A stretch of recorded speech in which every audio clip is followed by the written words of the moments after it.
దారుణాస్త్రం నా చేతులకు బాగలేదు. మరియు ఆ శంకర కరుణ కటాక్ష దత్త పాశుపతాస్త్రం ఇదిగో. ఆ పాశుపతాస్త్ర మహోత్సవములు దారుణాస్త్ర పటస్త్రములు వేరే అడుగునేవా అధమాధములై తేజోహీనులకు నివాత కవస కాలకే అతను గెలుచుడు తనకు తానై ఓడవలసి వచ్చిన ఆ శంకరుని నిర్జించుడు అది ఒక మహాప్రతాపాన్ని ఊహించుకోండి. అదీనుగాక నిన్ను మనతనము లేక సగం ఆడదేకు మహేశ్వరుడు ప్రసాదించిన అస్త్రముల మమ్ము వినిపించినది. ఏమి రుద్రుడు నిండుమని తనమలేని వాడా? దేవా, అతడు సగం ఆడుటకు గాని నీవు మాత్రమే పరిపూర్ణముగా ఆడుదనవదివి.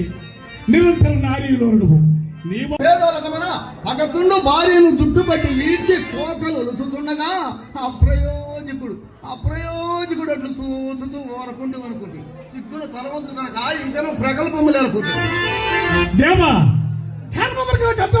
మేము ఊరుకున్నాము కానీ మాకెంత చాలక ఊరకుంటమా అరవి మాసానంతరము శతరములు జరిపిన మా పరాక్రమం నీ పెట్టగలము.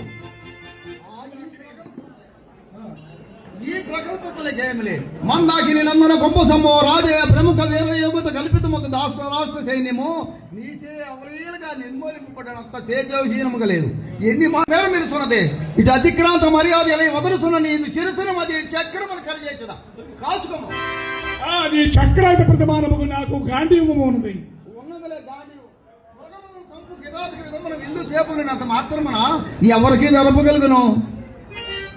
దేవా, ఏమంటేనే నేను కిరాతకుడునా? నీవు గారణ విద్యల వాడవదు. అందుచేతనే గారణ వాడి కర్మనందుండు పెరమ బట్టి చక్రమును ధరించిన నీవును ఆమెకు